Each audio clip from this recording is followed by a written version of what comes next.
जैसा आप सब जानते हैं कि हम हिंदी नाटकों की चर्चा कर रहे हैं, जिसको आधुनिक दृश्य काव्य विधा के अंतर्गत रखा जाता है। इस सीरीज में हम प्रश्न 60 तक कवर कर चुके थे। इससे आगे के प्रश्नों पर चर्चा करते हैं और अपना साथ बनाए रखिएगा। वीडियो को लाइक, शेयर और सब्सक्राइब करना न भूलना। सब्सक्राइब उन व्यूअर्स के लिए जो नए हैं, और जो पुराने हैं, जो साथी हैं मेरे इस चैनल के, तो उनको तो पता ही है कि लाइक, कमेंट और शेयर करना ही है और अपनी राय देनी है। तो चलिए शुरू करते हैं। देखिए, पहला प्रश्न है यहाँ पर, जगदीश चंद्र माथुर के नाटकों का आरोही क्रम बताना है। यहाँ पर कोणार्क, शारदिया, पहला राजा और दशरथ नंदन, ये महत्वपूर्ण नाटककार रहे हैं जगदीश चंद्र माथुर। तो उन्हीं के नाटकों से संबंधित ये बातें हैं यहाँ पर आरोही क्रम में बताना है। कौन सा विकल्प सही होगा?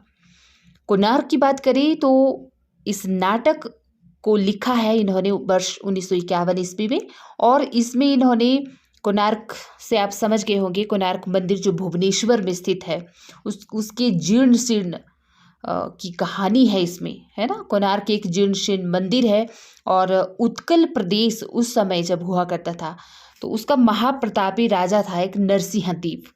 उसी के शासनकाल को यहाँ पर दर्शाया गया है, वही बातें यहाँ पर बताई गई है। कोणार्क में 1951 ईस्वी का यह नाटक है जगदीश चंद्र माथुर का, राइट। उत्कल प्रदेश के महाप्रतापी राजा नरसिंहदेव के शासनकाल का वर्णन है इसमें। और शारदिया की बात करें तो इसका रचना वर्ष है 1959, 1959। इसमें क्या किया है जगदीश चंद्र माथुर ने, मराठों और हैदराबाद के बीच 1795 ईस्वी में एक युद्ध हुआ था, उसका क्या परिणाम रहा था, उसी की पृष्ठभूमि के बारे में शारदिया नाटक में जगदीश चंद्र माथुर ने वर्णन किया है। और पहला राजा, यह 1969 ईस्वी का नाटक है, 1969 इसका रचना वर्ष है। इस नाटक को हम नहीं तो पौराणिक नाटक कह सकते हैं, और नहीं ऐतिहासिक कह सकते हैं, और नहीं पूरी तरह से यथार्थवादी नाटक कह सकते हैं, बल्कि इसको हम मॉडर्न एलिगरी कह सकते हैं, यानी कि आधुनिक अनुक्ति। इसका मंचीय रूप इसमें हमें देखने को मिलता है, राइट। मॉडर्न एलिगरी का टाइप का नाटक है पहला राजा। और दशरथ नंदन, इसका रचना वर्ष है 1974 ईस्वी, और इसमें जगदीश चंद्र माथुर ने जो पृष्ठभूमि रखी है वो रामलीला पद्धति पर आधारित है, अर्थात रामलीला पद्धति पर लिखा गया नाटक है दशरथ नंदन। तो इसीलिए विकल्प एक ही यहाँ पर सही उत्तर होगा, जगदीश चंद्र माथुर के नाटकों का आरोही क्रम। आगे बढ़ते हैं। प्रश्न 62 है, कितना अनुभूतिपूर्ण था वह क्षण का आलिंगन, कथन किस रचना से है? किस रचना से या किस नाटक से है? ध्रुव स्वामिनी, प्रेम जोगिनी, कपूर मंजरी या नील देवी? तो देखिए जी, यह कथन है नाटक ध्रुव स्वामिनी, और ध्रुव स्वामिनी जयशंकर प्रसाद द्वारा लिखा हुआ नाटक है 1933 ईस्वी का, इसका रचना वर्ष है। तो इसी नाटक का यह कथन है कि कितना अनुभूतिपूर्ण था वह एक क्षण का आलिंगन। ओके। प्रश्न संख्या 63 देखिए कि निम्न नाटकों का नाटककारों के साथ सही सुमेलन करना है। यहाँ पर ठहरी हुई जिंदगी, नेभा की एक शाम, दूसरा दरवाजा और एक दूनी एक। ठहरी हुई जिंदगी यह लक्ष्मीकांत वर्मा का नाटक है, वर्ष 1980 इसका रचना वर्ष है। 1980 में लिखा हुआ यह नाटक है ठहरी हुई जिंदगी, और लक्ष्मीकांत वर्मा द्वारा लिखा हुआ है। ओके, लक्ष्मीकांत वर्मा। नेभा की एक शाम, यह ज्ञानदेव अग्निहोत्री का नाटक है, और इसका रचना वर्ष है 1962।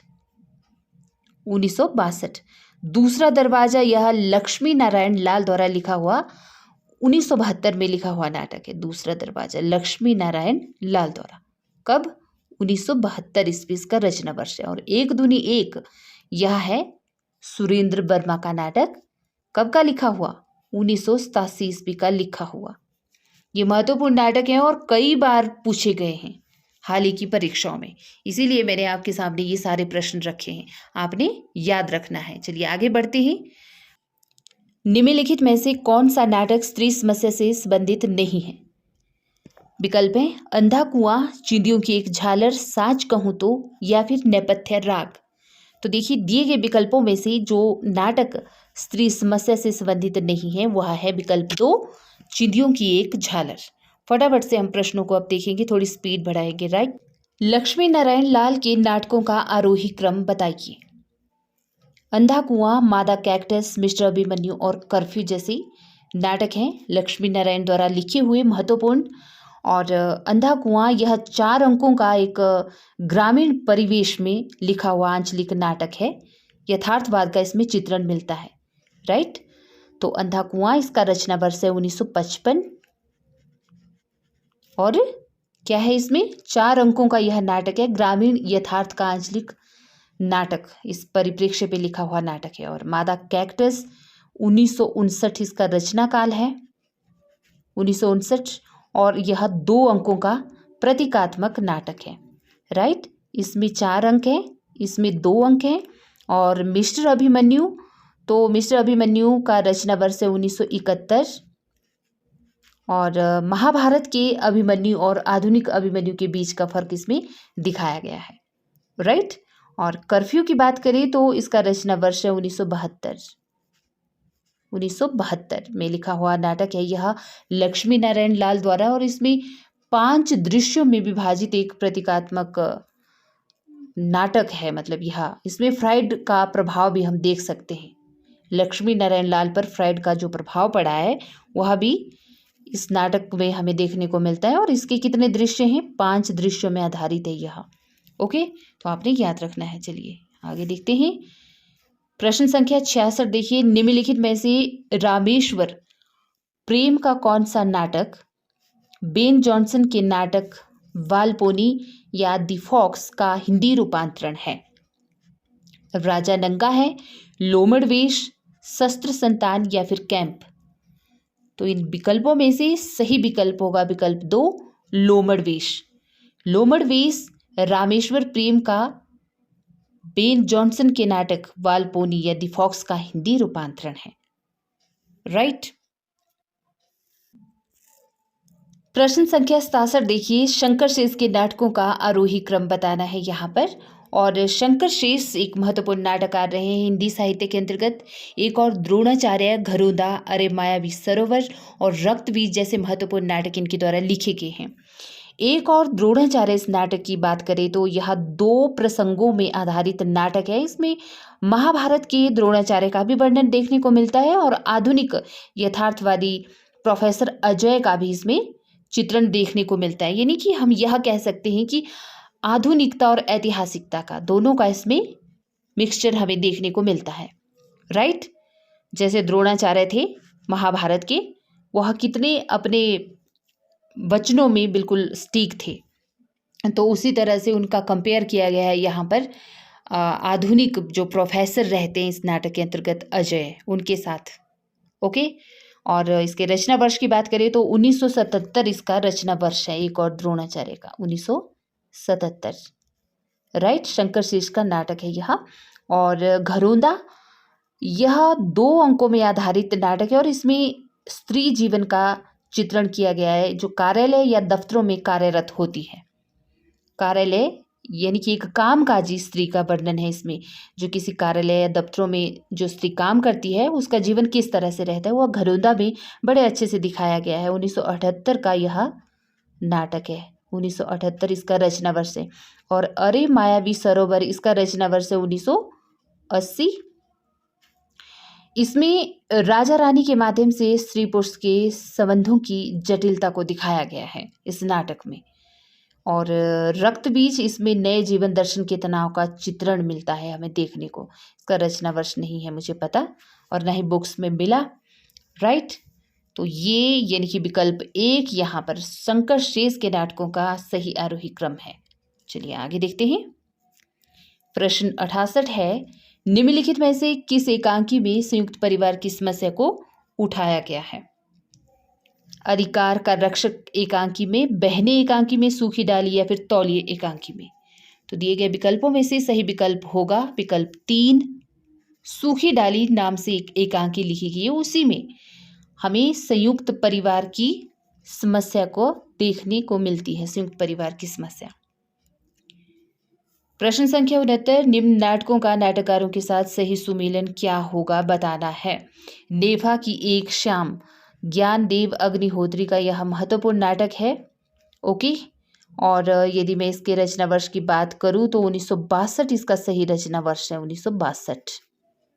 कैदे हयात, कैदे हयात सुरेंद्र वर्मा द्वारा लिखा हुआ एक महत्वपूर्ण नाटक है। कब लिखा है इस नाटक को? कैदे हयात को 1993 में, 1993 ईस्वी। और उत्तर उर्वशी यह हमीदुल्ला का लिखा हुआ नाटक है, हमीदुल्ला। रचना वर्ष इसका उत्तर उर्वशी का 1979। ओके। और बचता है हमारे सामने तिलचट्टा, तो यह मुद्रा राक्षस द्वारा लिखा हुआ नाटक है। तिलचट्टा मुद्रा राक्षस द्वारा लिखा हुआ, कब का? 1972 ईस्वी का, 1972 ईस्वी। राइट। प्रश्न संख्या 27, कालक्रम की दृष्टि से निम्नलिखित नाटकों का सही अनुक्रम बताना है। त्रिशंकु, आला अफसर, भूख आ गए, बसीहत।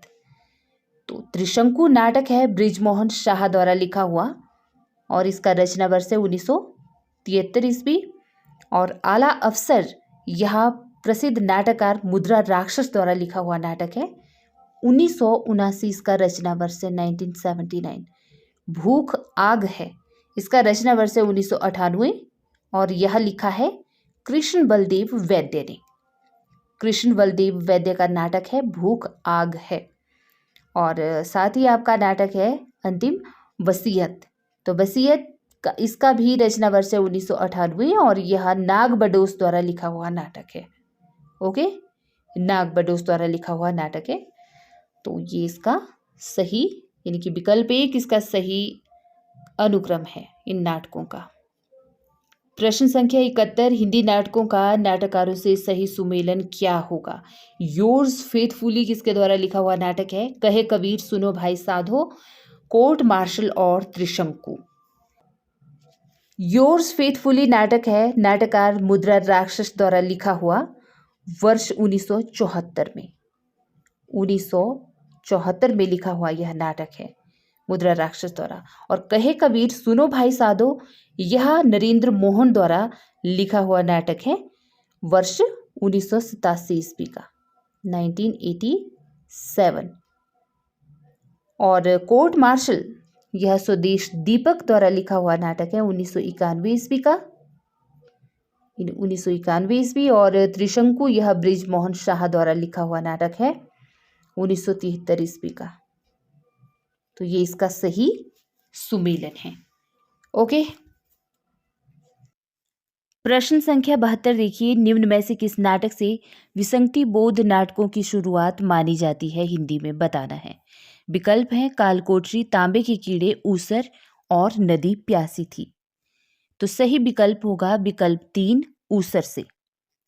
ऊसर भुवनेश्वर द्वारा लिखा हुआ एकांकी है और इसी से या इसी नाटक एकांकी से विसंगति बोध नाटकों की शुरुआत मानी जाती है हिंदी में। और इसका रचना वर्ष यदि पूछा जाए या कहा जाए तो 1938 होगा और ये सबसे पहले हंस पत्रिका में छपा था। याद रखना है अपने, हंस पत्रिका में छपा था। और आधुनिकता बोध का आरंभ भी इसी एकांकी से माना जाता है। आधुनिकता बोध का आरंभ हिंदी नाटकों में, नाटकों के अंतर्गत आरंभ, ठीक है, आधुनिकता बोध का आरंभ इसी ऊसर से माना जाता है। और देखिए विकल्प यहाँ पर तांबे के कीड़े, यह भी भुवनेश्वर द्वारा लिखा हुआ प्रसिद्ध एकांकी है और इसका प्रकाशन है 1946। और आपने याद रखना है तांबे के कीड़े के संबंध में कि डॉक्टर मदान ने इसे आधुनिकता बोध का दस्तावेज कहा है। डॉक्टर मदान ने, ठीक है, डॉक्टर मदान हुए हैं, उन्होंने इसे आधुनिकता बोध का दस्तावेज कहा है, तांबे के कीड़े को। राइट। और भुवनेश्वर के संबंध में डॉक्टर राम कुमार वर्मा लिखते हैं कि विश्व का प्रथम असंगत नाटककार है भुवनेश्वर। विश्व का प्रथम असंगत नाटककार, विश्व का प्रथम असंगत नाटककार। असंगत नाटककार कौन है? भुवनेश्वर। भुवनेश्वर किसने कहा है? डॉक्टर राम कुमार वर्मा ने। आपने याद रखनी है ये तथ्य। तो ये तो हो गए। और इसके बावजूद बचते हैं कालकोठरी। कालकोठरी स्वदेश दीपक द्वारा लिखा हुआ एकांकी है 1999 का। यहाँ जैसे लिख देती हूँ, 1999 का है कालकोठरी। किसके द्वारा? स्वदेश दीपक द्वारा। और नदी प्यासी थी, यह किसके द्वारा है? धर्मवीर भारती द्वारा लिखा हुआ एकांकी। धर्मवीर भारती का एकांकी है नदी प्यासी थी। कालकोठरी, स्वदेश दीपक, तांबे के कीड़े और उसर, भुवनेश्वर। भुवनेश्वर को रामकुमार वर्मा ने क्या कहा? विश्व का प्रथम असंगतकार नाटककार कहा। असंगत नाटककार। ओके। और जो उसर है उसे आधुनिकता विसंगति बोध नाटकों की शुरुआत मानी जाती है, जो सबसे पहले हंस पत्रिका में छपा था। बस ये तथ्य याद रखने हैं आपने।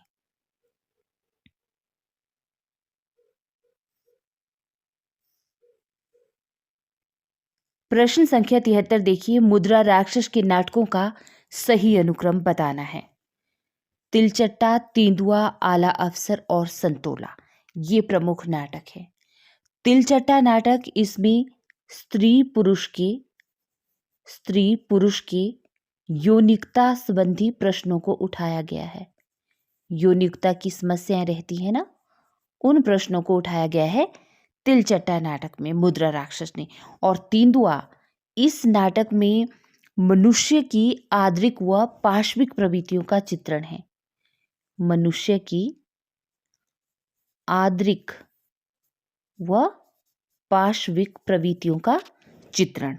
और आला अफसर, इस नाटक में नौकरशाही की अमानवीयता का चित्रण है। नौकरशाही की अमानवीयता का चित्रण। और ये जो आला अफसर है, यह एक रूसी नाटककार हैं गोगोल नाम से। उनका नाटक है इंस्पेक्टर जनरल, उसी का हिंदी रूपांतरण है यह आला अफसर, जिसमें नौकरशाही की समस्याओं को उठाया गया है, मतलब इसकी अमानवीयता का चित्रण किया गया है। और इसके अलावा जो संतोला नाटक है मुद्रा राक्षस का, इसमें पुराने नए समाज का द्वंद्व है। पुराने और नए समाज का द्वंद्व दिखाया गया है, आपसी द्वंद्व। और उसमें से किस तरह से नए विकल्पों की खोज की गई है, उसी के बारे में चित्रण किया गया है यहाँ पर। तो ये मुद्रा राक्षस के नाटकों संबंधी बातें आपने याद रखनी है। और इसी तरह से प्रश्न संख्या 74 है कि निम्न में से सत्य कथन कौन से हैं। देखिए, देवयानी का कहना है, यह नाटक, इसमें वैवाहिक जीवन की निरर्थकता का चित्रण किया गया है। और देवयानी का कहना है, यह नाटक है रमेश बख्शी द्वारा लिखा हुआ। रमेश बख्शी नाटककार हैं, उनका नाटक है, देवयानी का कहना है। और दूसरा देखिए कि मनुष्य की पाशविक प्रवृत्ति का चित्रण मिलता है दरिंदे नाटक में। और दरिंदे नाटक है किसका? हमीदुल्ला द्वारा लिखा हुआ। हमीदुल्ला राइटर हैं, नाटककार, उनका नाटक है यह। और कबीर के जीवन का चित्रण हमें किस नाटक में देखने को मिलता है? एक तारे की आंख नाटक में। और एक तारे की आंख यह नाटक है मणि मधुकर का। मणि मधुकर। ओके। और प्राचीन और आधुनिक दोनों संदर्भों में स्त्री की दशा का चित्रण जिस नाटक में किया गया है, उसका नाम है नेपथ्य राग। और यह नाटक है मीराकांत का लिखा हुआ।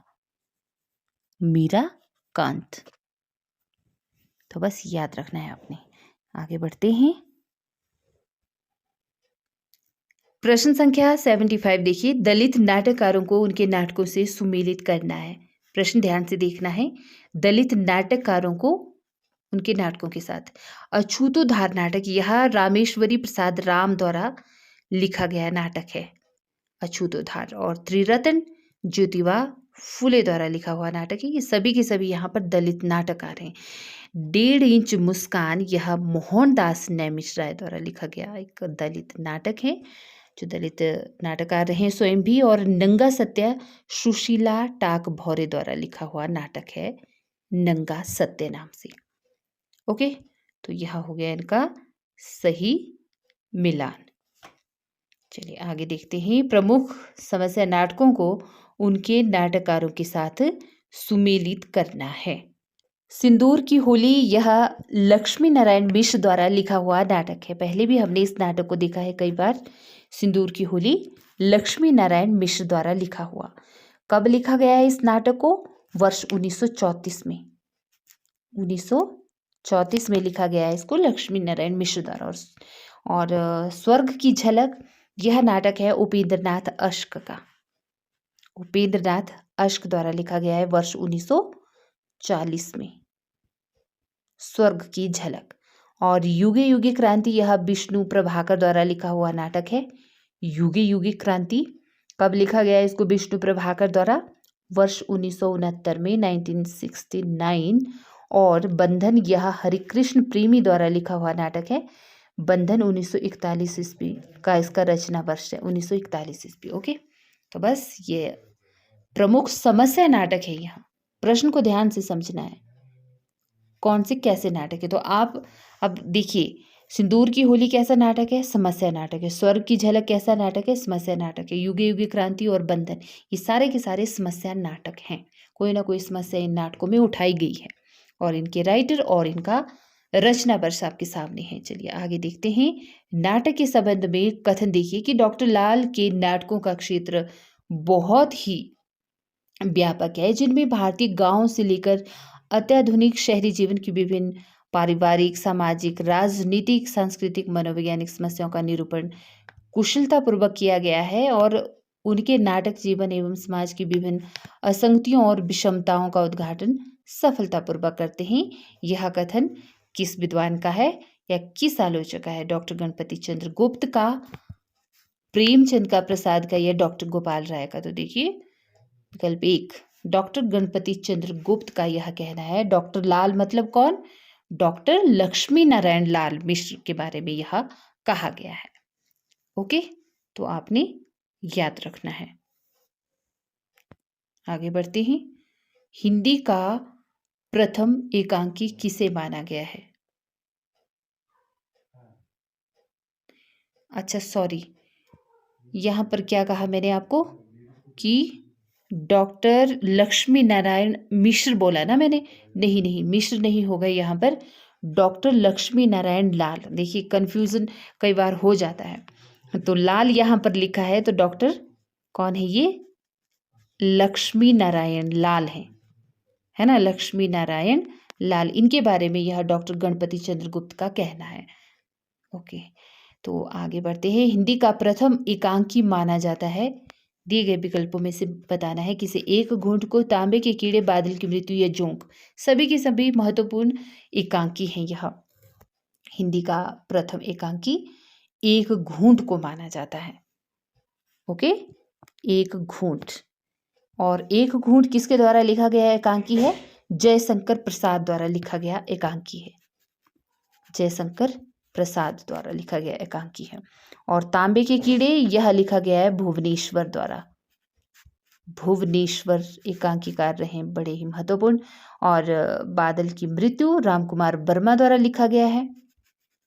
रामकुमार वर्मा द्वारा लिखा हुआ एकांकी है। और जोंक यह उपेंद्र नाथ अश्क द्वारा लिखा गया है। उपेंद्र नाथ अश्क, है ना। और ये सभी के सभी महत्वपूर्ण एकांकी हैं और इनमें हमें कंफ्यूजन भी होता है। देखिए ये जो एक घूंट है ना, जिसे कि हिंदी का प्रथम एकांकी माना जाता है, इसके बारे में डॉक्टर नगेंद्र ने लिखा है कि एकांकी की टेक्निक का एक घूंट में बहुत ही अच्छा निर्वाह किया गया है, यानी कि पूरा का पूरा निर्वाह किया है। डॉक्टर नगेंद्र ने इस एकांकी के संबंध में यह कहा है। प्रश्न संख्या 79 है, निम्न एकांकी को एकांकीकारों से सुमेलित करना है। यहाँ पर देखिए हिंदी में आपको पता है एकांकी पूछे जाते रहे हैं, है ना। तो रेशमी टाई यह किसके द्वारा लिखा हुआ एकांकी है? तो यह है डॉक्टर रामकुमार वर्मा द्वारा लिखा हुआ। डॉक्टर रामकुमार वर्मा द्वारा लिखा हुआ एकांकी है यह। तो एक का हो जाएगा यहाँ पर 3। और अंडे के छिलके, अंडे के छिलके मोहन राकेश का महत्वपूर्ण एकांकी है। और हंगर स्ट्राइक सेठ गोविंद दास द्वारा लिखा हुआ एकांकी है हिंदी का। और उमर कैद यह है आपके किसका ना, गिरजा कुमार माथुर द्वारा लिखा हुआ, गिरजा कुमार माथुर द्वारा, राइट। तो यहाँ पर कौन सा बचता है फिर? अच्छा, लक्ष्मी का स्वागत, हाँ, उपेंद्र नाथ अश्क का है यह। यहाँ पे थोड़ा बहुत ही ज़्यादा इकट्ठा लिखा है ना, तो इस तरह से कई बार जी। रेशमी टाई रामकुमार वर्मा, लक्ष्मी का स्वागत उपेंद्र नाथ अश्क, अंडे के छिलके मोहन राकेश, हंगर स्ट्राइक सेठ गोविंद दास, उमर कैद गिरजा कुमार माथुर। ये महत्वपूर्ण एकांकी हैं। मैंने सारे एकांकी आपके सामने रख दिए हैं। नेक्स्ट प्रश्न संख्या 80, अंत हाजिर हो किस महिला नाटककार की रचना है? क्या है? महिला नाट्यकार की। ओके, अंत हाजिर हो। शांति मेहरोत्रा, मृणाल पांडे, त्रिपुरारी शर्मा या फिर मीराकांत? तो देखिए, अंत हाजिर हो यह रचना है नाट्यकार मीराकांत की। विकल्प 4 सही उत्तर।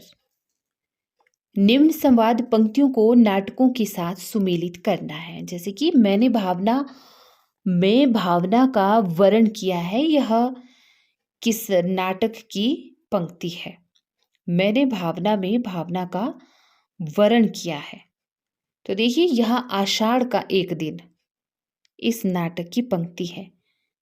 यहाँ पर 1 2 3 और ये डाल देते हैं 4, तो 1 का हो जाएगा यहाँ पर 3। ओके, मैंने भावना में भावना का वर्ण किया, आषाढ़ का एक दिन नाटक की यह काव्य पंक्ति है। और अधिकार सुख कितना मादक और सारहीन है, यह है स्कंदगुप्त नाटक की पंक्ति। तो यहां पर होगा जी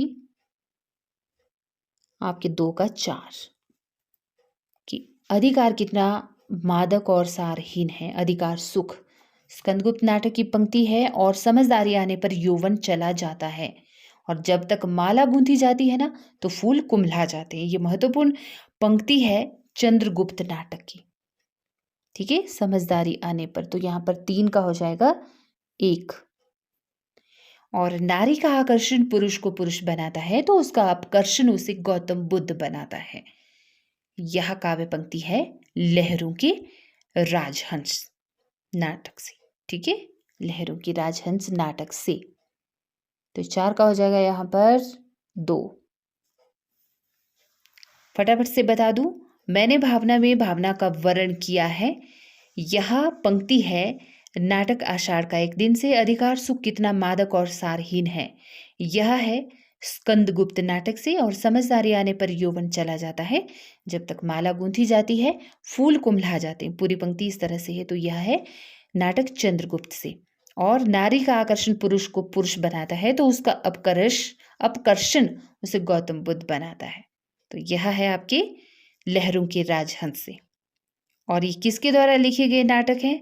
आप अच्छे से जानते हैं, मोहन राकेश द्वारा और जयशंकर प्रसाद द्वारा, है ना। चलिए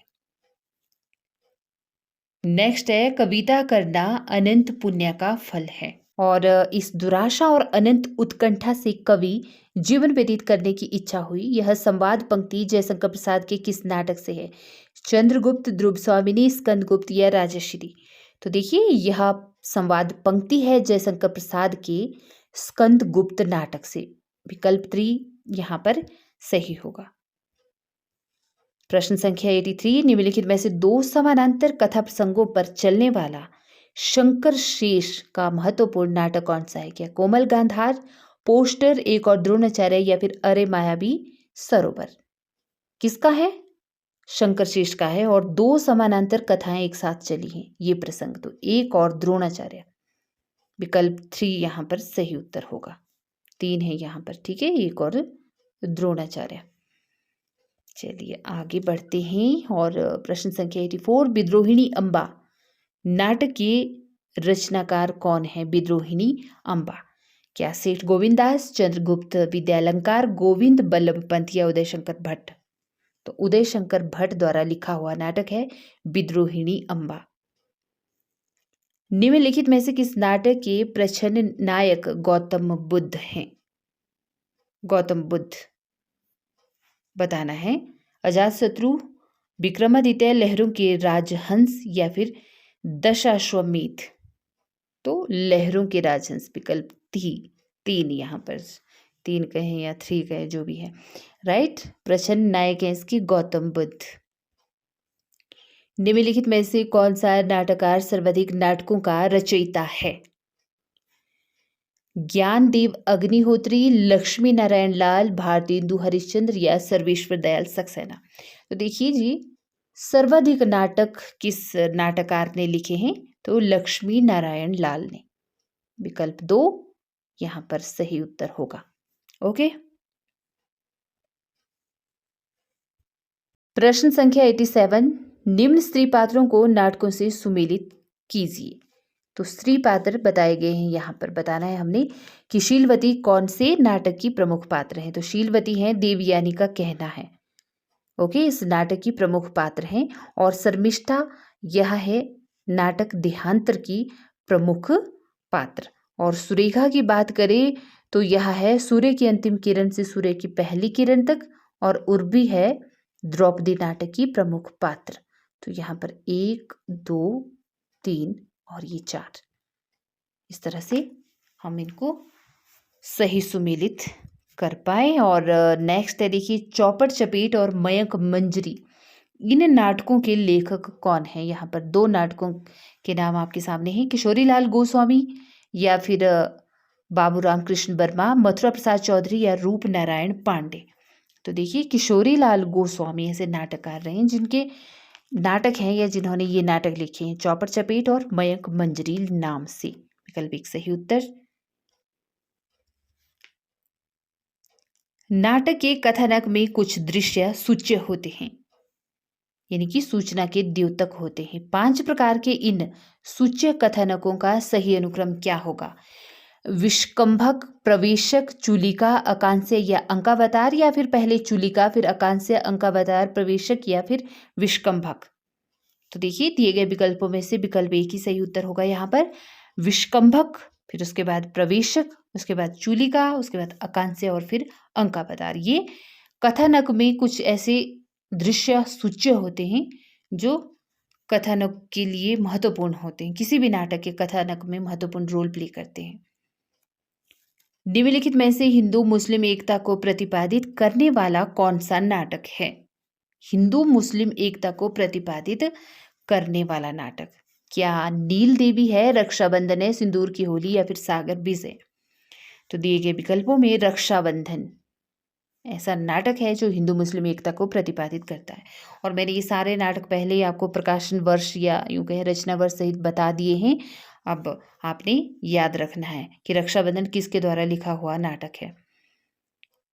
निम्नलिखित में से भारतेंदु हरिश्चंद्र का कौन सा नाटक क्षेमेश्वर कृत चंड कौशिक के आधार पर लिखा गया है? क्या सत्य हरिश्चंद्र, वैदिकी हिंसा, हिंसा न भवति, विश्वस्य विषमौषधम या श्री चंद्रावली? तो देखिए जी, सत्य हरिश्चंद्र नाटक भारतेंदु का ऐसा नाटक है जो क्षेमेश्वर कृत चंड कौशिक के आधार पर लिखा गया है। ओके, सत्य हरिश्चंद्र।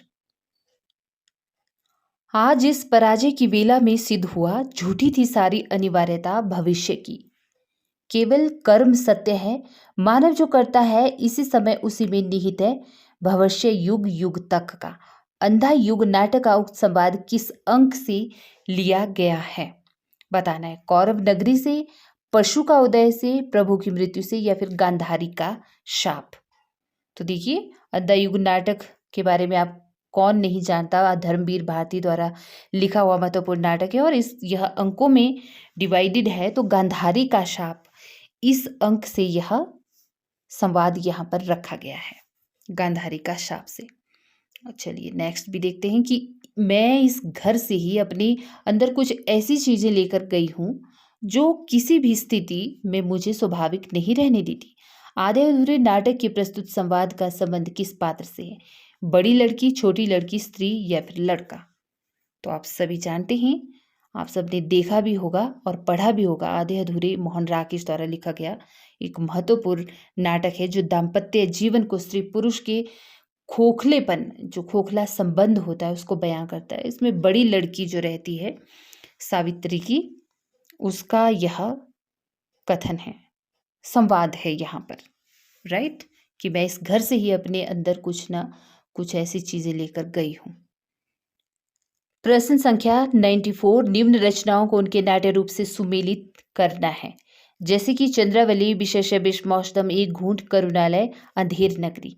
तो बताना है कि कौन से नाट्य प्रकार की ये रचनाएं हैं।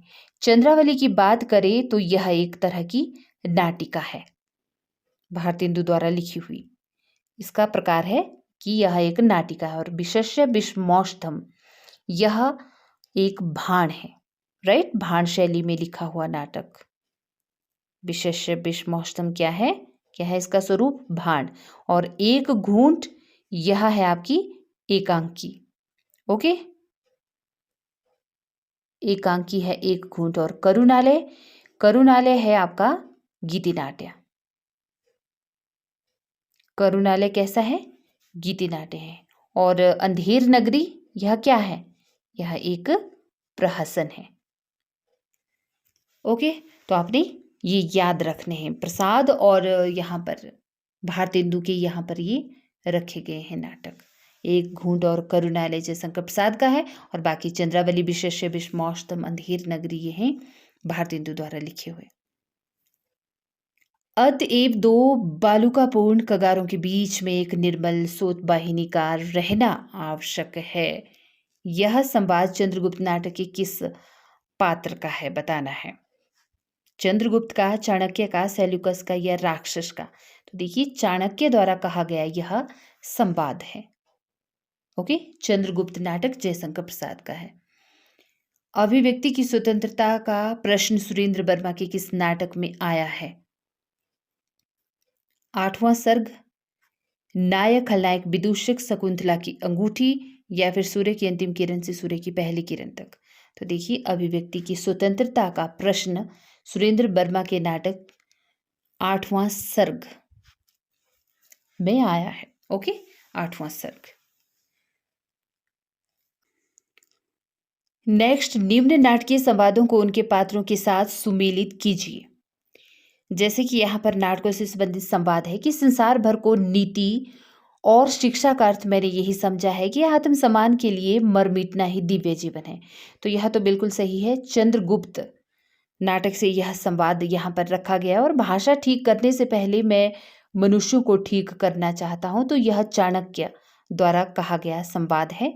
और मुझे इस देश से जन्मभूमि के समान स्नेह होता जा रहा है, यह कार्नेलिया द्वारा कहा गया कथन है या संवाद है। ओके, तो ये प्रमुख संवाद यानी कि पात्रों द्वारा कहे गए संवाद थे। निम्न नाटकीय पात्रों को नाटकों से सुमेलित करना है, यहां पर बताना है। जैसे उर्वी, यह किस नाटक की प्रमुख पात्र हैं? तो पहला राजा, पहला राजा नाटक की प्रमुख पात्र हैं उर्वी। और सुंदरी, सुंदरी है लहरों के राजहंस से। और वेणुरति यह है सूर्य मुक्त नाटक से। और देवसेना यह है स्कंदगुप्त नाटक से। अंधा युग नाटक के अंक शीर्षकों का सही अनुक्रम क्या होगा? कौरव नगरी, पशु का उदय, अश्वत्थामा का अर्धसत्य, गांधारी का शाप, या फिर पशु का उदय, फिर कौरव नगरी, फिर गांधारी का शाप, फिर अश्वत्थामा का अर्धसत्य, या फिर तीसरा होगा बताना है। तो देखिए, सबसे पहले कौरव नगरी, ठीक, उसके बाद फिर पशु का उदय, उसके बाद अश्वत्थामा का अर्धसत्य, फिर उसके बाद गांधारी का शाप। तो विकल्प 1 यहाँ पर सही होगा। देखिए ना, अंधा युग जो है अंकों में विभाजित नाटक है, तो ये इसके अंकों का सही अनुक्रम है, विकल्प 1। हिंदी रंगमंच को हिंदी भाषी प्रदेश की सांस्कृतिक पूर्तियों और आकांक्षाओं का प्रतिनिधित्व करना होगा। रंगों और राशियों के हमारे विवेक को व्यक्त करना होगा। यह कथन किस नाटक की भूमिका से? आगरा बाजार, एक और द्रोणाचार्य, आषाढ़ का दिन, एक दिन, या फिर चंद्रगुप्त? बताना, हिंदी रंगमंच को हिंदी भाषी प्रदेश की सांस्कृतिक पूर्तियों और आकांक्षाओं का प्रतिनिधित्व करना ही होगा। तो यह आषाढ़ का एक दिन नाटक से वक्तव्य यहाँ पर रखा गया है। कथन आषाढ़ का एक दिन, विकल्प 3 यहाँ पर सही उत्तर होगा। भीष्म साहनी के नाटकों की कौन सी विशेषताएं हैं? सांप्रदायिक एकता की भावना, राष्ट्रीय अखंडता की अभिव्यक्ति, मध्यकालीन धर्मांधता तथा तानाशाही की सामयिक संगति, या फिर उपयुक्त सभी। तो देखिए जी, भीष्म साहनी के नाटकों की विशेषताएं ये सभी हैं। उन्होंने सांप्रदायिक एकता की भावना को भी दर्शाया है अपने नाटकों में, राष्ट्रीय अखंडता की अभिव्यक्ति भी अच्छे से दर्शाई है, और मध्यकालीन धर्मांधता तथा तानाशाही की सामयिक संगति को भी अच्छे से बिठाया है। मर्यादा मत तोड़ो, तोड़ी हुई मर्यादा कुचले हुए अजगर सी गुजनलिका में कौरव वंश को लपेटकर सूखी लकड़ी सा तोड़ डालेगी अंधा युग का उपयुक्त संवाद किसका है? क्या भीष्म का, द्रोणाचार्य का, कृष्ण का, या फिर विदुर का? तो देखिए जी, यह संवाद है विदुर का, विकल्प 4 सही उत्तर। और आपको पता होनी चाहिए अंधा युग नाटक किसके द्वारा लिखा हुआ है, कब इसका रचना वर्ष है और इसके प्रमुख पात्र कौन कौन से हैं। तो 3-4 पात्र तो यहाँ पर दे दिए गए हैं ना, भीष्म, द्रोणाचार्य, कृष्ण, विदुर, युयुत्सु। चलिए, निम्नलिखित में से नुक्कड़ नाटक के विषय में क्या सही नहीं है, बताना है। तो नुक्कड़ नाटक के विषय में जो सही नहीं है बताना है, कौन सा विकल्प होगा? राजनीतिक प्रतिबद्धता, कला के लिए कला, जीवन के लिए कला, या वृत्त के नाट्य के निकट। तो कला के लिए कला, यह नुक्कड़ नाटक के विषय में सही तथ्य नहीं है। निम्नलिखित में से आषाढ़ का एक दिन के पात्र कौन है? महत्वपूर्ण प्रश्न है। तो देखिए, विकल्प अनुस्वार अनुनासिक, दंतुल मातुर, रंगीनी संगीनी, या फिर ये सभी। तो आषाढ़ का एक दिन मोहन राकेश का महत्वपूर्ण नाटक है और ये सभी इस नाटक के पात्र हैं। अनुस्वार अनुनासिक भी, दंतुल मातुल भी, रंगीनी संगीनी, और साथ ही मल्लिका है ना, और आपके कालिदास है, प्रियंगु मंजरी है। ठीक है, तो ये सभी आषाढ़ का एक दिन के प्रमुख पात्र हैं। कथन है यहाँ पर कि उन्होंने पाश्चात्य नाट्य साहित्य के किताबी ज्ञान को निजी अनुभव और पर्यवेक्षण के खरल में कूट पीस कर सामाजिक दिग्दर्शन का नवीन और तथ्यपरक रसायन तैयार किया है। प्रसिद्ध नाटककार जगदीश चंद्र माथुर ने उपयुक्त विचार किस नाटककार के संदर्भ में व्यक्त किया है? क्या लक्ष्मी नारायण मिश्र के संदर्भ में, उपेंद्र नाथ मिश्र अश्क के संदर्भ में, राम कुमार वर्मा, या विष्णु प्रभाकर? तो देखिए जी, उपेंद्र नाथ अश्क के संदर्भ में यह विचार प्रस्तुत किए हैं जगदीश चंद्र माथुर ने, राइट, कि इन्होंने पाश्चात्य नाट्य साहित्य के किताबी ज्ञान को निजी अनुभव और पर्यवेक्षण के खरल में कूट पीस कर सामाजिक दिग्दर्शन का नवीन और तथ्यपरक रसायन तैयार किया है। स्कंदगुप्त नाटक में स्कंदगुप्त के उदासीन होने के निम्नलिखित कारणों में से कौन सा कारण सही नहीं है? स्कंदगुप्त के उदासीन होने का बताना है। गुप्तकाल का अव्यवस्थित उत्तराधिकार नियम, भोग विलास के प्रति वितृष्णा, विवादा का षड्यंत्र, या क्षात्र धर्म का अभाव। तो दिए गए विकल्पों में सही विकल्प होगा क्षात्र धर्म का अभाव, विकल्प 4। स्कंदगुप्त के उदासीन होने का यह कारण सही नहीं है।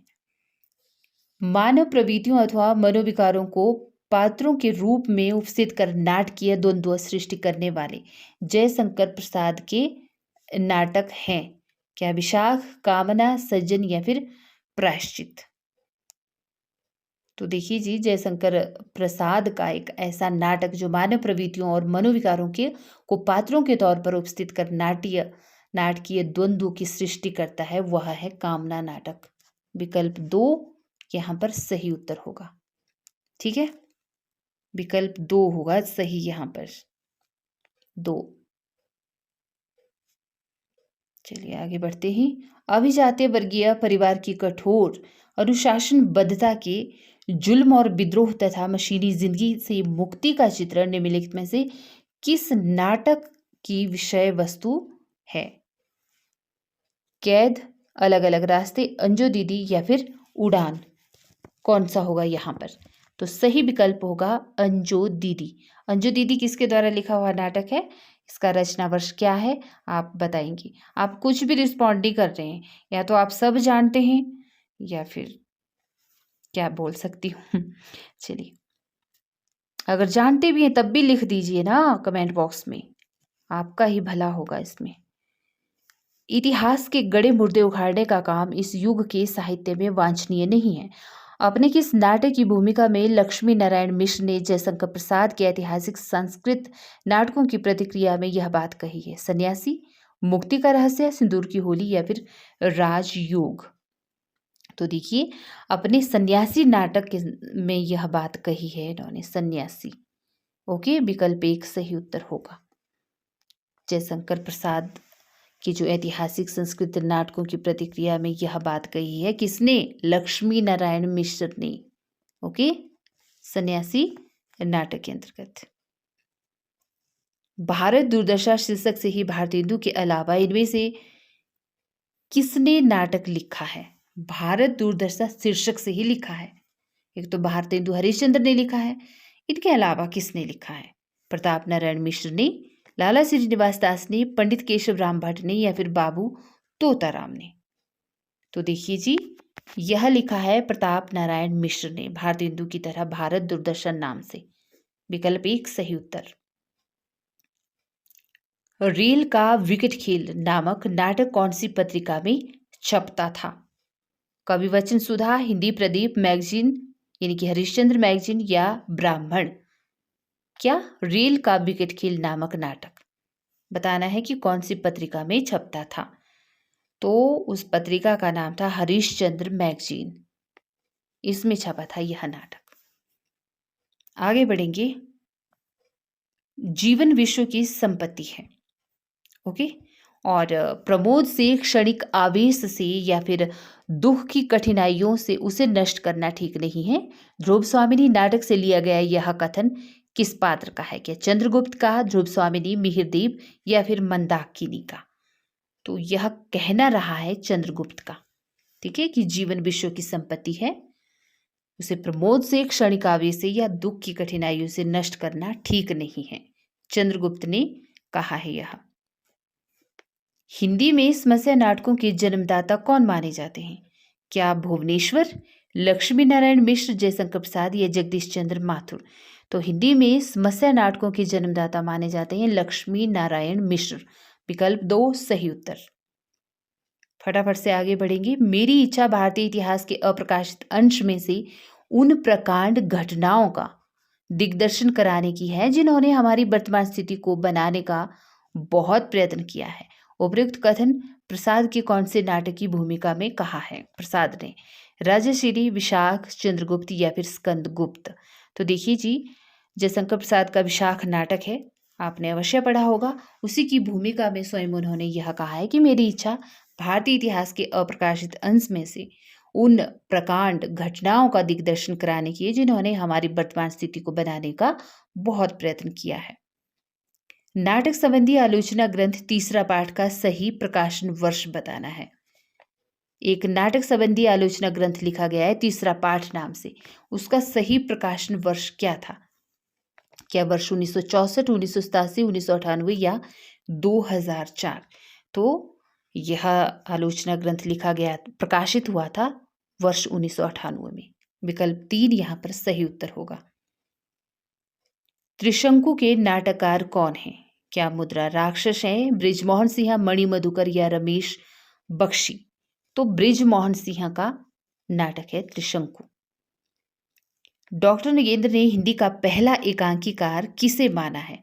डॉक्टर नगेंद्र ने पहला एकांकीकार हिंदी का। प्रसाद को, भारतेंदु को, रामकुमार वर्मा को या उदय शंकर भट्ट को? तो देखिए जी, डॉक्टर नगेंद्र ने तो जयशंकर प्रसाद को हिंदी का पहला एकांकीकार माना है, जयशंकर प्रसाद को। निम्नलिखित में से कौन सा एकांकी रामकुमार वर्मा द्वारा रचित है? रेशमी टाई, धूम शिखा, स्वर्ग की झलक या भोर का तारा? तो रामकुमार वर्मा द्वारा रचा हुआ एकांकी का नाम है रेशमी टाई। विकल्प 1।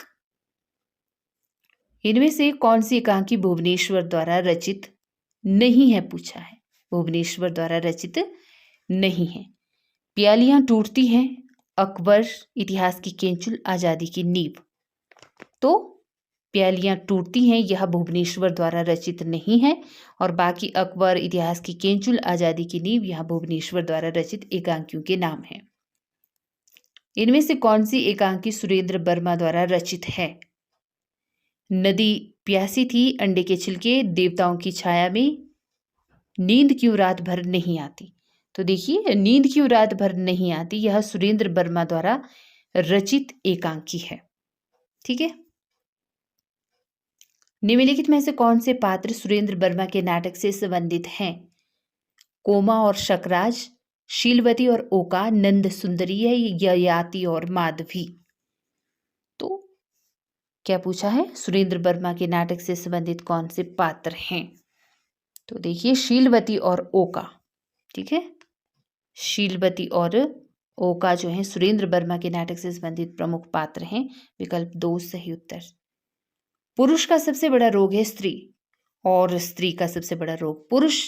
यह कथन सिंदूर की होली में कौन से पात्र का है? मनोरमा का, माहिर अली का, मनोज शंकर का, या फिर चंद्रकला का? तो मनोरमा द्वारा कहा हुआ यह कथन है। सिंदूर की होली, इसका रचना वर्ष मैंने आपको बता दिया है, और किसके द्वारा लिखा हुआ यह नाटक अच्छे से बताया है। और साथ ही मनोरमा, माहिर अली, मनोज शंकर, चंद्रकला, ये सभी सिंदूर की होली इस नाटक के प्रमुख पात्र हैं। सिंदूर की होली नाटक में चंद्रकला किस प्रकार के मनोरोग से घिरी जान पड़ती है? हिस्टीरिया नामक मनोरोग से, स्क्रिजोफेनिया नामक मनोरोग से, या डिमेंशिया नामक मनोरोग से, या पर्सनैलिटी डिसऑर्डर नामक मनोरोग से? तो हिस्टीरिया नामक मनोरोग से जो इस नाटक की प्रमुख पात्र है चंद्रकला, वह घिरी जान पड़ती है। विकल्प 1 सही उत्तर। नाटक विशुद्ध साहित्य नहीं है। विशुद्ध साहित्य शब्द और अर्थपद और पदार्थ के सहित रहने वाली चीजें, और यह विचार किस आलोचक का है? रामस्वरूप चतुर्वेदी, हजारी प्रसाद द्विवेदी, रामविलास शर्मा, या फिर दशरथ ओझा। कि नाटक विशुद्ध साहित्य नहीं है, यह विचार किस आलोचक का है? हजारी प्रसाद द्विवेदी महान आलोचक रहे हैं। विकल्प 2 सही उत्तर। राइट, हजारी प्रसाद द्विवेदी। दोबारा से लगा देती हूँ निशान। विकल्प 2 हजारी प्रसाद द्विवेदी का यह कहना है कि नाटक विशुद्ध साहित्य नहीं है। नाटककार के अनुसार कार्य व्यापार की अवस्थाओं का सही अनुक्रम क्या होगा?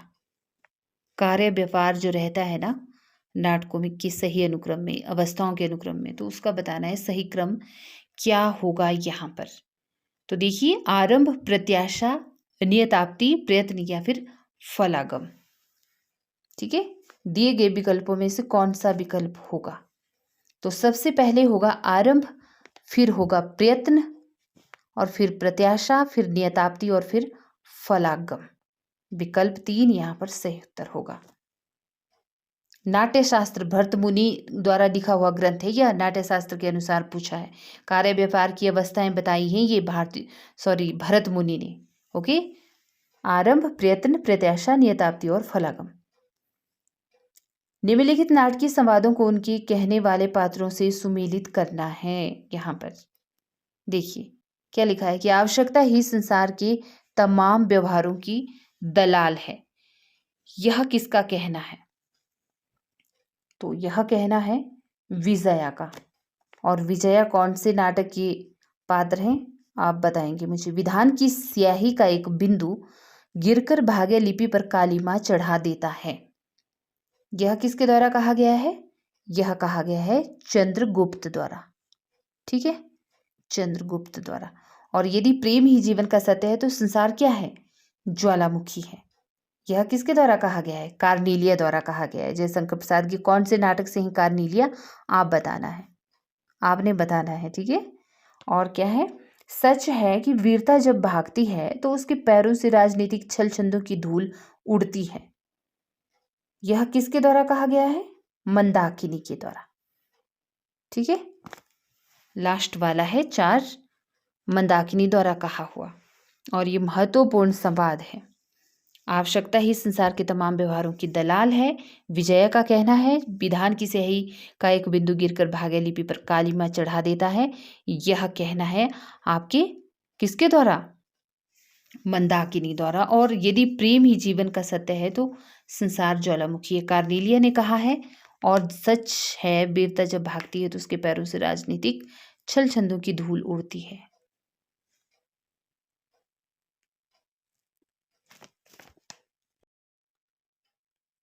निम्नलिखित नाटकीय संवादों को उनके कहने वाले पात्रों से सुमेलित कीजिए।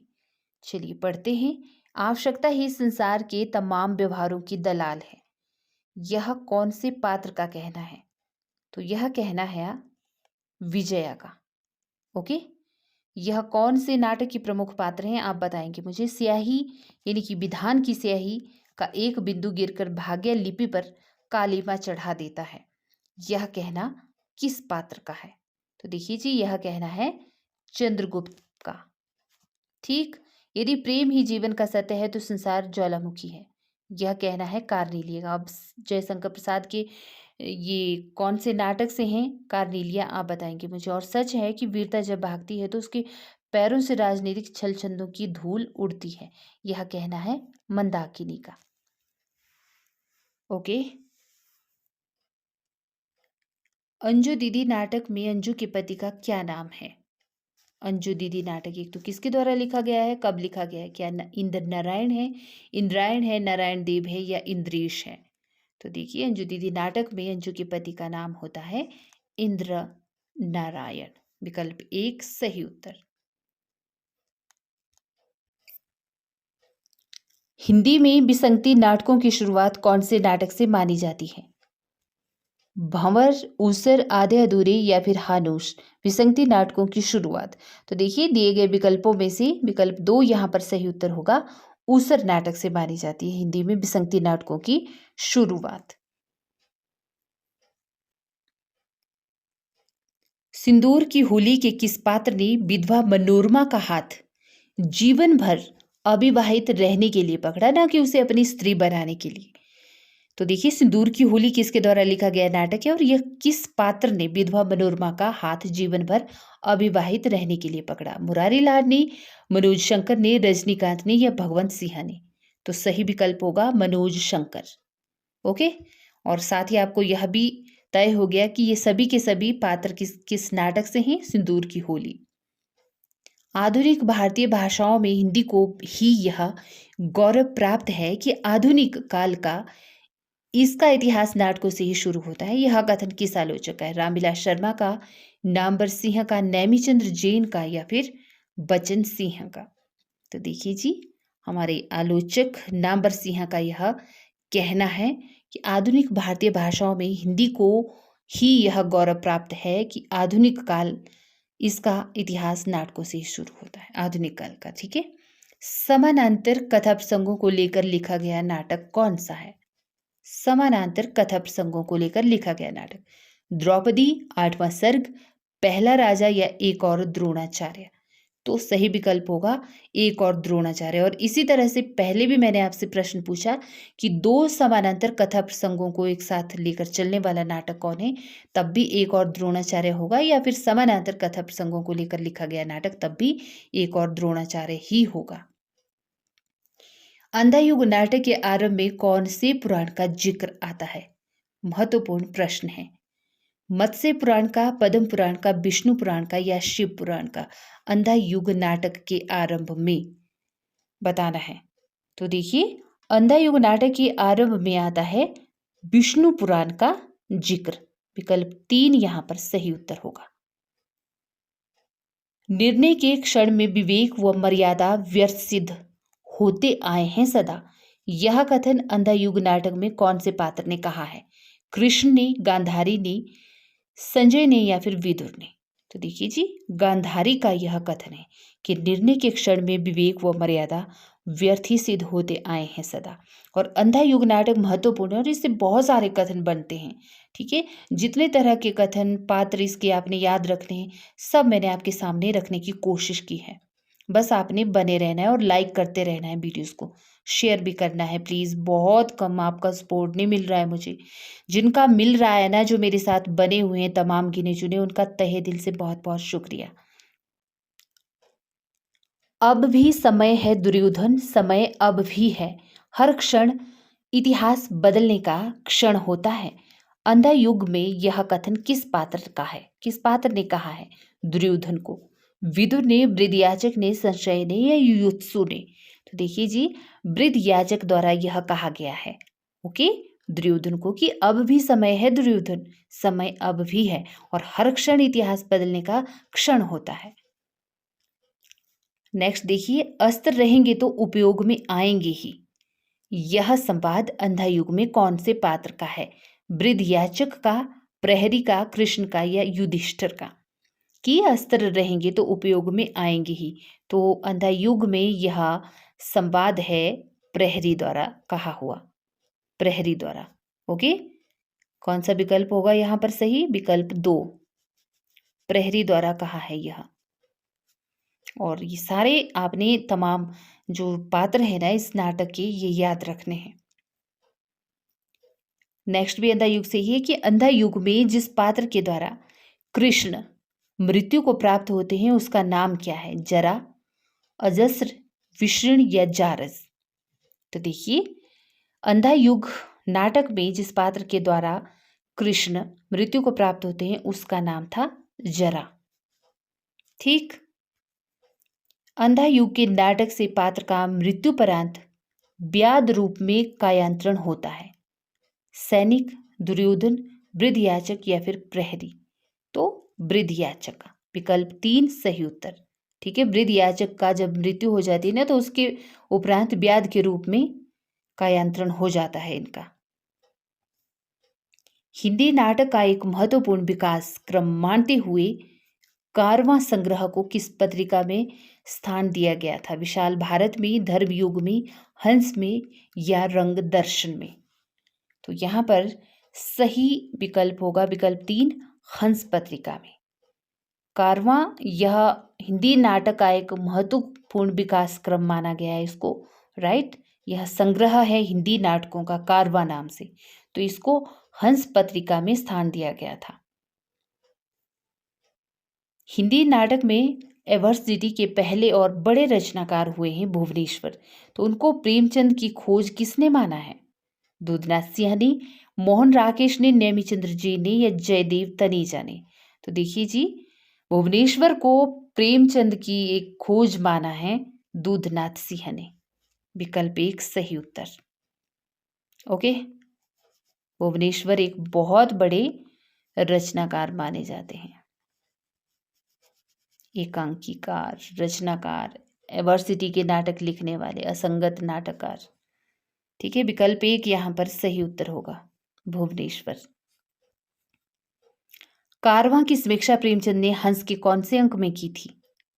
नाटकों के विकास क्रम में कारवां संग्रह ने महत्वपूर्ण भूमिका निभाई है, जो हंस पत्रिका में छपा था। तो बताना है प्रेमचंद ने इसकी समीक्षा कौन से अंक में की थी? जून 1934 के अंक में, जुलाई 1936, सितंबर 1933 या जून 1935? हंस पत्रिका का कौन सा अंक था वह? तो जून 1935, विकल्प 4 सही उत्तर। इनमें से कौन से पात्र आषाढ़ का एक दिन में नहीं है? रंग और उमंग, रंगिनी संगिनी, अनुस्वार अनुनासिक और आक्षेप और साक्षेप? तो देखिए जी, कौन से नहीं है बताना है यहाँ पर। आक्षेप और साक्षेप नहीं है, क्योंकि पहले भी हमने देखा ना आषाढ़ के एक दिन के प्रमुख सभी पात्रों को। तो विकल्प 4 होगा सही उत्तर। किसी संबंध से बचने के लिए अभाव जितना बड़ा कारण होता है ना, अभाव की पूर्ति उससे भी बड़ा कारण बन जाती है। यह कथन किसका है? कालिदास का, मातुल का, अंबिका का या मल्लिका का? यह भी आषाढ़ का एक दिन के ही प्रमुख पात्र हैं और यह कथन भी आषाढ़ का एक दिन नाटक से ही है। कालिदास द्वारा लिखा गया है ना आषाढ़ का एक दिन, ठीक है, तो बताना है। ओके, कालिदास द्वारा लिखा गया था यह संस्कृत में, फिर इसको हिंदी में लिखा है आपके मोहन राकेश ने। जी हाँ, तो मोहन राकेश ने जब यह नाटक लिखा है, जब इसका पात्र किया गया ना, पात्र निरूपण किया गया है, चित्र चरित्रण, तो उसमें कालिदास, मातुल, अंबिका, मल्लिका, उस समय के पात्रों को ही उन्होंने रखा है यहाँ पर। तो देखिए, किसी संबंध से बचने के लिए अभाव जितना बड़ा कारण होता है, अभाव की पूर्ति उससे भी बड़ा कारण बन जाती है। तो यह कथन है आपकी अंबिका द्वारा कहा हुआ। विकल्प 3 सही उत्तर। योग्यता एक चौथाई व्यक्तित्व का निर्माण करती है, शेष पूर्ति प्रतिष्ठा द्वारा होती है। यह कथन कौन से पात्र ने कहा है? निक्षेप ने, प्रियंगु मंजरी ने, विलोम ने या मातुल ने? आषाढ़ का एक दिन से ही यह महत्वपूर्ण कथन है। ठीक है, संवाद रखे हैं यहाँ पर, और निक्षेप, प्रियंगु मंजरी, विलोम, मातुल, देखिए ये सभी पात्र आपको क्लियर हो जाने चाहिए। तो बताना है यह कौन से पात्र ने कहा है। योग्यता एक चौथाई व्यक्तित्व का निर्माण करती है, तो निक्षेप नाम के एक पात्र हैं, उनके द्वारा कहा गया है यह महत्वपूर्ण कथन। डैश डैश पर एक नशा होता है, अंधकार से गरजते महासागर की चुनौती को स्वीकार करने का, पर्वताकार लहरों से खाली हाथ जूझने का। यह कथन किस नाटक से लिया गया है? चंद्रगुप्त, महाभोज, अंधा युग या फिर आषाढ़ का एक दिन? तो देखिए जी, डैश डैश पर नशा होता है, अंधा युग, ठीक है, धर्मवीर भारती का प्रसिद्ध नाटक अंधा युग से यह कथन है कि दो आदमी जितना ज्यादा साथ रहें, एक हवा में सांस लें, उतना ही ज्यादा अपने को एक दूसरे से अजनबी महसूस करते हैं। आधे अधूरे नाटक से लिया गया यह कथन कौन से पात्र द्वारा कहा गया है?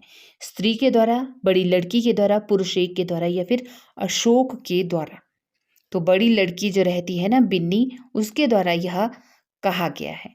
ठीक है, आपको पता है आधे अधूरे मोहन राकेश द्वारा लिखा गया महत्वपूर्ण नाटक है।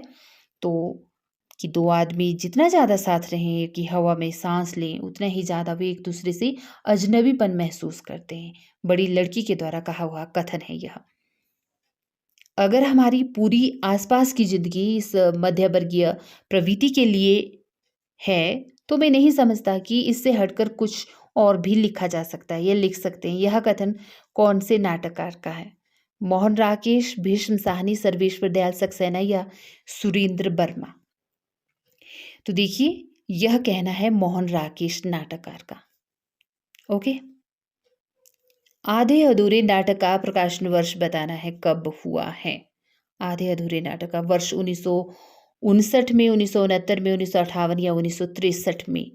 तो 1958, विकल्प 3 सही उत्तर। विपत्ति कौन से नाटक के प्रमुख पात्र हैं? विपत्ति, बकरी, महाभोज, भारत दुर्दशा, कबीरा, खड़ा बाजार में?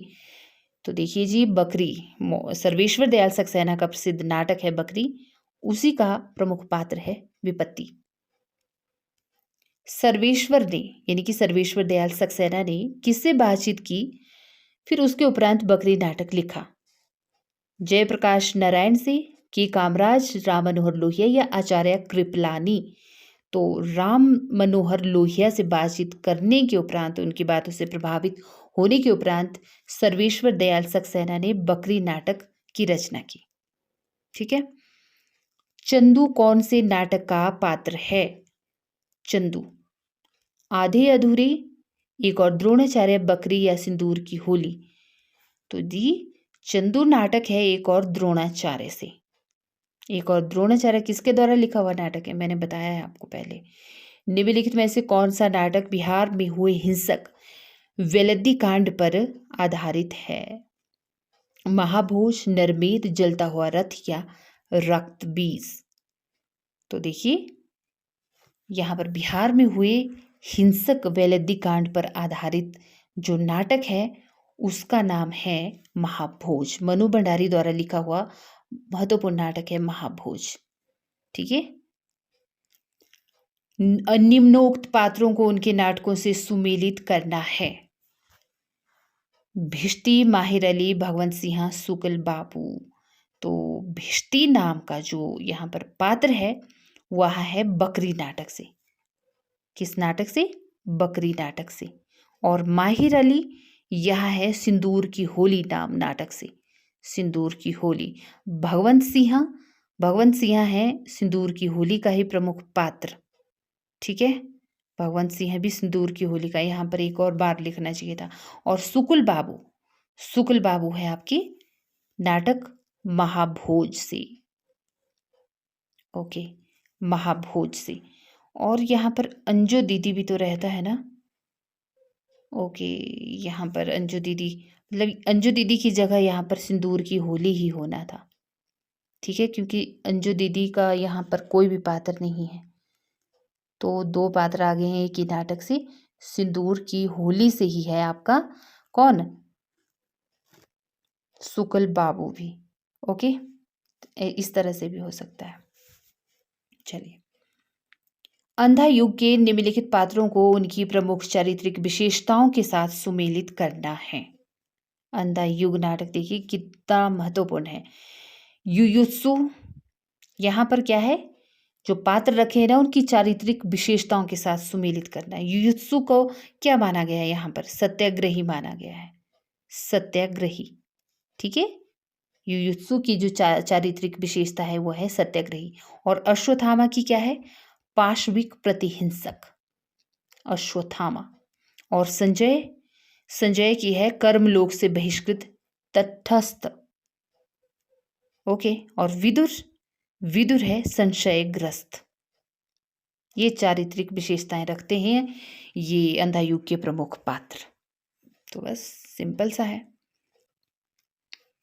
निम्नलिखित नाटकों का सही अनुक्रम कौन सा होगा बताना है। प्रश्न नंबर 154 है, अंधा युग, शारदिया, मादा कैक्टस और कोर्ट मार्शल, इन नाटकों के नाटककार कौन है और इनका सही आरोही क्रम या रचना क्रम या रचना काल क्या है बताना है। यहाँ पर अंधा युग, यह धर्मवीर भारती का लिखा हुआ बड़ा ही महत्वपूर्ण नाटक है। 1958 इसका रचना वर्ष है, 1958। और शारदिया नाटक की बात करें तो शारदिया जगदीश चंद्र माथुर का लिखा हुआ नाटक है 1959 में, वर्ष 1959 में लिखा हुआ। और मादा कैक्टस, इसका रचना वर्ष भी वर्ष 1959 ही है, 1959, लक्ष्मी नारायण लाल द्वारा लिखा हुआ यह नाटक है। और कोर्ट मार्शल स्वदेश दीपक का नाटक है, 1991 में इसकी रचना हुई है। ठीक है, तो क्लियर। नेक्स्ट है हमारा हिंदी के निम्नलिखित लोकमंचीय रूपों के प्रचलन की प्रमुखता के आधार पर प्रांतों से सुमेलित करना है। जैसे पहले भी मैंने प्रश्न पूछा था कि कौन सा लोक नृत्य या लोक नाट्य किस जगह से है, जैसे कि स्वांग है यहाँ पर, तो स्वांग है आपके हरियाणा का प्रमुख लोक नाट्य, हरियाणा का। और विदेशिया, यह है बिहार का विदेशिया। ठीक है, माच, यह है आपके मध्य प्रदेश का। तो कितना अच्छा मिलान हो रहा है म से। माच मध्य प्रदेश, स्वांग हरियाणा, विदेशिया बिहार से, और ख्याल यह है आपके राजस्थान से, ख्याल राजस्थान से। ठीक है, और भवई यह गुजरात से है।